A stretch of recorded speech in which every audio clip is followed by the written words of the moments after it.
दोस्तों नमस्कार, जय हिंद, वंदे मातरम। आप सभी का स्वागत है आपके अपने चैनल गोल्डन पाठशाला में। इस क्लास में हम लोग भूगोल के 35 महत्वपूर्ण प्रश्नों पर चर्चा करेंगे। कुल मिला के 140 क्वेश्चन हैं जो आपको हम डे बाय डे एक एक क्लास भूगोल की प्रोवाइड कराएंगे। तो आप प्रैक्टिस करते रहिए। और सामाजिक विज्ञान के अंतर्गत कम से कम 10-12 क्वेश्चन ये सामाजिक भूगोल के पूछे जाते हैं। तो उनको दृष्टिगत रखते हुए आपको अच्छे से तैयारी करके जाना है। तो देखते हैं, पहला क्वेश्चन आपका देखो स्क्रीन पर दिया गया है कि भूगोल का जनक माना जाता है किसको? इरेस्टास्थनीज को, हेरोडोटस को, हिकेटियस को या स्ट्राबो को? तो इसमें बच्चों राइट आंसर आपका हो जाएगा हिकेटियस को कहा जाता है भूगोल का जनक। इसके अलावा हेरोडोटस को आपने पढ़ा होगा, हेरोडोटस को इतिहास का जनक कहा जाता है। ठीक, तो ध्यान रखिएगा। और हिकेटस ने एक पुस्तक लिखी थी जिसका नाम था जेस पीरियोडस। ठीक, तो ध्यान रखिएगा, इन सब क्वेश्चन को आपको तैयार करके ही जाना है। सूर्य से दूरी के अनुसार ग्रहों का क्रम क्या है? हमने आपसे बताया था कि ये क्वेश्चन आपके लिए बहुत ही इंपॉर्टेंट है, आप जरूर याद कर लीजिए इसको। तो 8 ग्रहों को क्रम से आप याद कर लीजिए। तो इसमें राइट आंसर बच्चों हो जाएगा फर्स्ट वाला, बुध ग्रह, शुक्र ग्रह, पृथ्वी ग्रह, मंगल ग्रह, बृहस्पति ग्रह। और उसके बाद शनि ग्रह आता है और उसके बाद आपका अरुण आता है, फिर वरुण आता है। तो ऐसे आपको याद रखना है। ये ऑप्शन आपका सही हो जाएगा। इसमें सूर्य से दूरी के अनुसार ग्रहों का क्रम। आगे क्वेश्चन नंबर 3 है कि सूर्य से पृथ्वी पर प्रकाश पहुंचने में कितना समय लगता है? तो ये कितना समय लगता है बच्चों? Option A 7 minute 25 second, 8 minute 22 second, 9 minute 30 second या 10 मिनट 25 सेकेंड। तो इसमें बच्चों राइट आंसर है 8 मिनट 22 सेकेंड में जो है सूर्य का प्रकाश पृथ्वी तक पहुंच जाता है। अगला क्वेश्चन दिया गया कि क्षुद्र ग्रह पाए जाते हैं। तो क्षुद्र ग्रह कहाँ पर पाए जाते हैं ये आपको बताना है।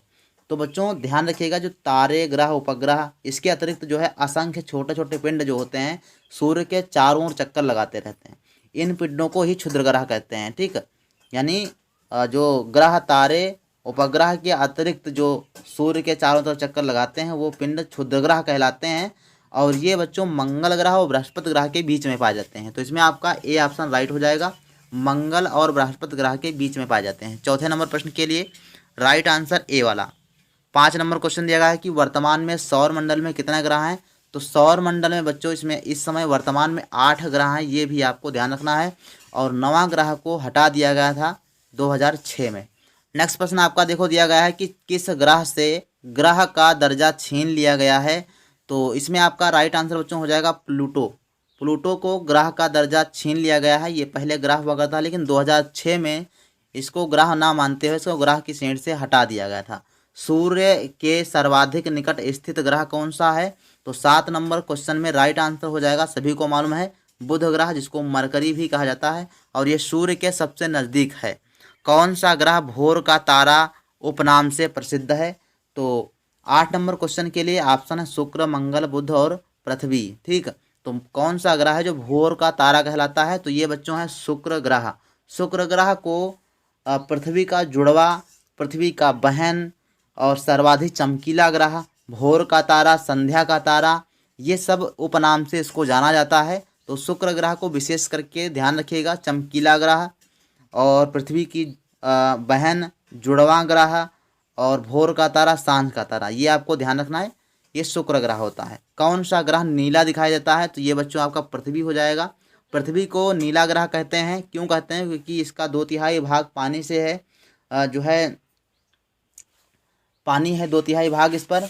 और अंतरिक्ष से देखने पर जो है ये क्या दिखाई देता है? नीला दिखाई देता है, इसीलिए इसको नीला ग्रह या नीला प्लेनेट भी, ब्लू प्लेनेट भी कहते हैं। ठीक, और इसके बाद चलते हैं 10 नंबर क्वेश्चन पर। तो दिया गया है कि चंद्रमा पर सर्वप्रथम किसने कदम रखा था? तो इसमें आपके 10 नंबर क्वेश्चन में नील आर्मस्ट्रांग, यूरी गागरिन और लिली आर्मस्ट्रांग और स्टीव गगेरिन। तो इसमें आंसर बच्चों हो जाएगा नील आर्मस्ट्रांग ने सर्वप्रथम चंद्रमा पर अपने कदम रखे थे। और कब रखे थे? तो 1969 ईस्वी में। ध्यान रखिएगा, चंद्र ग्रहण पड़ता है, चंद्र ग्रहण कब होता है बच्चों? ये आपका जब पृथ्वी सूर्य एवं चंद्रमा के मध्य आती है तो चंद्र ग्रहण होता है। ए ऑप्शन ही आपका राइट है। और ये ध्यान रखिएगा पूर्णमासी के दिन होता है। ध्यान रखिएगा पूर्णमासी के दिन होता है और प्रत्येक पूर्णमासी में नहीं होता है। कभी कभी जब चंद्र ग्रहण होता है तो पूर्णमासी को ही होगा, ये आपको ध्यान रखना है। क्वेश्चन बन सकता है कि चंद्र ग्रहण कब होता है? पूर्णमासी, अमावस्या, एकादशी, द्वादशी। तो आपको पूर्णमासी लगाना है। ठीक, चंद्र ग्रहण पूर्णमासी को होता है और सूर्य ग्रहण अमावस्या को होता है। 12 नंबर क्वेश्चन देखो दिया गया है बच्चों, पृथ्वी पर दिन और रात होते हैं। तो इसमें राइट आंसर बच्चों हो जाएगा दैनिक गति के कारण, ए ऑप्शन आपका सही हो जाएगा। दैनिक गति जिसे पृथ्वी की घूर्णन गति कहते हो, उसी को दैनिक गति कहा जाता है। तो पृथ्वी की जो दैनिक गति यानी घूर्णन गति होती है, उसके कारण दिन और रात होते हैं। सूर्य ग्रहण की बात करते हैं तो सूर्य ग्रहण जब पृथ्वी, सूर्य और चंद्रमा के मध्य आती है, तो ये तो चंद्र ग्रहण वाला ऑप्शन दिया गया है। जब चंद्रमा पृथ्वी और सूर्य के मध्य आता है तब सूर्य ग्रहण होता है। तो बी ऑप्शन इसमें राइट हो जाएगा। ठीक, इसमें आपका बी ऑप्शन राइट है। और सूर्य ग्रहण हमने बताया कि अमावस्या के दिन होता है, ये भी आपको ध्यान रखना है। अगले प्रश्न पर चलते हैं। तो अगला प्रश्न आपका देखो स्क्रीन पर दिया गया है कि जब, ये तो आपका ऑप्शन ही था 13 नंबर क्वेश्चन का। 14 नंबर क्वेश्चन देखते हैं, मध्य रात्रि के सूर्य का देश किसके कहते हैं। तो इसमें आपका राइट आंसर बच्चों हो जाएगा, मध्य रात्रि के सूर्य का देश कहा जाता है तो नॉर्वे को कहते हैं। ये सबको मालूम होगा, जहाँ पर अर्धरात्रि में सूर्य दिखाई देता है, नॉर्वे। और भारत का मानक समय क्या है, ये भी आपको ध्यान रखना है। ये आपका दिया गया है, भारत का मानक समय होता है 82.5 डिग्री पूर्वी मानक यामोत्तर। ठीक, ए ऑप्शन आपका राइट हो जाएगा। 15 नंबर क्वेश्चन में अगले प्रश्न पर चलते हैं। तो 16 नंबर क्वेश्चन देखो दिया गया है, कबीर, कबीर नाम है किसी लड़के का। कबीर भोपाल के निकट एक छोटे से गांव में रहता है। वह अपने अध्यापक से पूछता है कि भारत और इंग्लैंड के बीच एक क्रिकेट मैच लंदन में 2 बजे अपराह्न शुरू होगा। तो मैच भारत में कितने बजे शुरू होगा। लंदन में बोल रहा है कि 2 बजे शुरू होगा और भारत में कितने बजे शुरू होगा, तो ये आपको बताना है।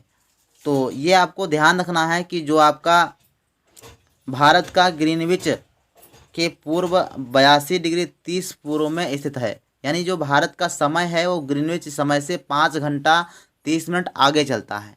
जो ग्रीनविच का टाइम है उससे 5 घंटा 30 मिनट आगे चलता है। ठीक, भारत का समय। तो और वहाँ पर जब 2 बजे होंगे तो हमारे वहाँ कितना बजा होगा, हमारे वहाँ 5 और 2 7, शाम के 7 बज रहे होंगे। ठीक, तो भारत में शाम के 7:30 बज रहे होंगे। सी ऑप्शन आपका राइट हो जाएगा। 5 घंटा 30 मिनट इसमें जोड़ देना है बस। अगला क्वेश्चन देखो दिया गया है 17 नंबर, जब रीना भारत में 5:30 बजे रेडियो पर शाम 5:30 बजे रेडियो प्रसारण भक्ति सागर के मधुर भजन सुन रही होती है, तो टीना लंदन में कितने बजे भक्ति सागर सुनेगी। तो बच्चों इसमें राइट आंसर आपका देखो 5 घंटे 30 मिनट 5:30 भारत में बजा है। तो लंदन में जो है 5 घंटे कम हो जाएगा, इसका मतलब है 12 बजे, दोपहर के 12 बजे होंगे वहाँ पर। ठीक है, तो यहाँ पर आपका 12 बजे, डी ऑप्शन आपका राइट हो जाएगा। 18 नंबर क्वेश्चन दिया गया है कि ऊष्मा की सबसे अधिक मात्रा उष्ण कटिबंध क्यों प्राप्त करता है। जो उष्ण कटिबंधीय क्षेत्र होते हैं यानी मकर रेखा और कर्क रेखा के बीच का क्षेत्र, वो उष्ण कटिबंधीय कहलाता है। तो उसमें ही सर्वाधिक ऊष्मा क्यों होती है ये बोल रहा है। तो इसमें आपका फर्स्ट ऑप्शन ही सही हो जाएगा। सूर्य वर्षा में एक बार दोपहर में सिर के ऊपर होता है। ठीक, वहाँ पर तिरछी जो है किरणें नहीं पड़ती हैं, एकदम सीधी पड़ती हैं पृथ्वी पर, तो इसीलिए वहाँ पर ज़्यादा धूप होती है। जैसे आप गर्मियों में देखिए तो अपने वहाँ भारत में भी सूर्य के ऊपर एकदम से आ जाता है। ठीक, सर के ऊपर सूर्य आ जाता है, तो उस दशा में गर्मी बहुत होती है। तो ये स्थिति जो है साल भर वहाँ पर होती है, इसलिए वहाँ पर ज़्यादा गर्मी होती है, ज़्यादा वहाँ पर जो है ऊष्मा की मात्रा होती है। अगले प्रश्न की बात करते हैं। 19 नंबर क्वेश्चन दिया है कि समुद्र जल में खारेपन की समान मात्रा दर्शाने वाले रेखा को क्या कहते हैं। तो इसमें बच्चों हो जाएगा आइसोहेलाइन, ए ऑप्शन आपका राइट हो जाएगा। 20 नंबर क्वेश्चन देखो दिया गया, कर्क रेखा का अक्षांशीय मान कितना है। ये बच्चों आपका बहुत ही इंपॉर्टेंट प्रश्न है। जो कर्क रेखा होती है वो भारत से गुजरती है और भारत उत्तरी अक्षांश में स्थित है, ये भी आपको ध्यान रखना है। वो उत्तरी अक्षांश में कर्क रेखा है और उत्तरी गोलार्ध में है। ठीक है, उत्तरी गोलार्ध में है, तो उत्तरी गोलार्ध में 23.5 डिग्री। ठीक, तो ये आपका राइट आंसर हो जाएगा। ठीक, उत्तरी गोलार्ध में 23.5 डिग्री पर जो कर्क रेखा है वो स्थित होती है। और वही मकर रेखा की बात करेंगे तो 23.5 डिग्री दक्षिणी गोलार्ध में ये स्थित होता है। ठीक, तो सी ऑप्शन उस दशा में सही हो जाएगा अगर मकर रेखा पूछेगा तो। 20 नंबर क्वेश्चन के लिए ये हो गया। 21 नंबर क्वेश्चन दिया है, देशांतरों के बीच की दूरी किस तरफ बढ़ने पर घटती है, ये बताना है। तो जो देशांतर होते हैं, जो आपकी खड़ी रेखाएं होती हैं, जैसे मान लो कि ये आपका ग्लोब दिया गया है, इसमें जो खड़ी रेखाएं होती हैं वो कहाँ पर जाके आपस में लिखा है कि तरफ घटती हैं। जब घटती कब है? जब ये आप ध्रुवों की तरफ जाते हैं, ठीक है। जब मान लो कि ये ध्रुव आपका उत्तरी ध्रुव है और ये आपका दक्षिणी ध्रुव है, तो यहाँ पर ध्यान रखिएगा, जब आप ध्रुवों की तरफ जाएंगे तो इनके देशांतरों के मध्य की दूरी जो है वो घटती जाती है, ठीक। तो ये आपको ध्यान रखना है, सी ऑप्शन इसमें राइट हो जाएगा। 22 नंबर क्वेश्चन बच्चों दिया गया है कि दक्षिणी ध्रुव वृत्त स्थित है, तो दक्षिणी ध्रुव कहाँ होगा? दक्षिणी गोलार्ध में होगा, बी ऑप्शन आपका राइट है। 23 नंबर, गर्मी में क्रिसमस का पर्व कहाँ पर मनाया जाता है? 23 नंबर क्वेश्चन जो है आपका वेरी वेरी इंपॉर्टेंट है, आप इसको रट लीजिए, ठीक है। गर्मी में क्रिसमस कहाँ मनाया जाता है? तो ऑस्ट्रेलिया में, डी ऑप्शन आपका राइट है। 90% चांस है क्वेश्चन आने के। अगला क्वेश्चन, उत्तर अयनांत यानी उत्तरी गोलार्ध में सबसे लंबा दिन कब होता है? तो ये होता है बच्चों 21 जून को सबसे लंबा दिन, ठीक। भारत कहाँ है? उत्तरी गोलार्ध में है, उत्तरी अयनांत में है, तो यहाँ पर 21 जून को सबसे लंबा दिन होता है, सबसे बड़ा दिन होता है। 25 नंबर क्वेश्चन, पूरी पृथ्वी पर दिन और रात कब बराबर होते हैं? तो इसमें राइट आंसर बच्चों हो जाए 21 मार्च और 23 सितंबर को दिन और रात बराबर होते हैं। 26 नंबर क्वेश्चन है कि सड़कों के वितरण को दिखाने के लिए मानचित्र का यूज करते हैं, किस मानचित्र का?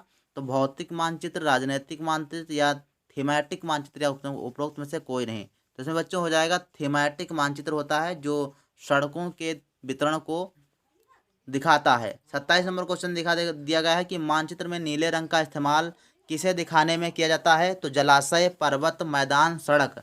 तो इसमें बच्चों राइट आंसर हो जाएगा जलाशय जो होते हैं वो नीले रंग से दिखाए जाते हैं, क्योंकि जल का रंग कैसा होता है? नीला होता है, और उसी तरीके से आपका ये जलाशय नीले रंग से दिखाए जाते हैं।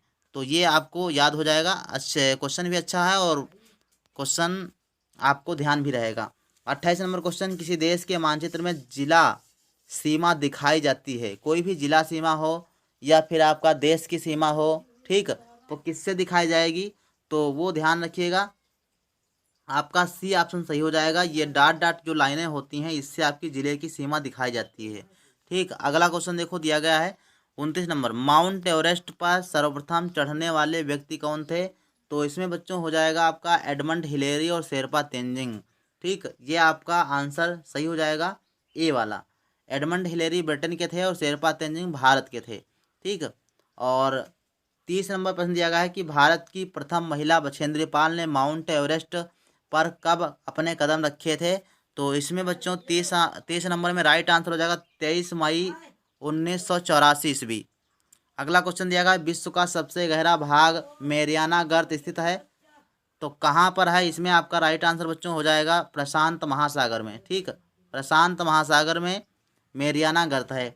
अगला क्वेश्चन की बात करते हैं, विश्व का सबसे बड़ा महाद्वीप कौन सा है? तो यूरोप, अफ्रीका, उत्तरी अमेरिका, एशिया।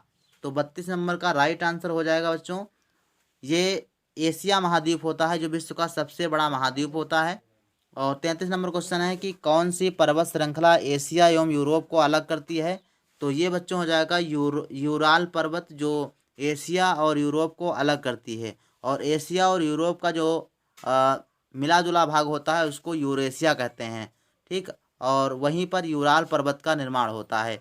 अगले प्रश्न की बात करते हैं 34 नंबर, उत्तरी अमेरिका दक्षिणी अमेरिका से जुड़ा होता है किससे?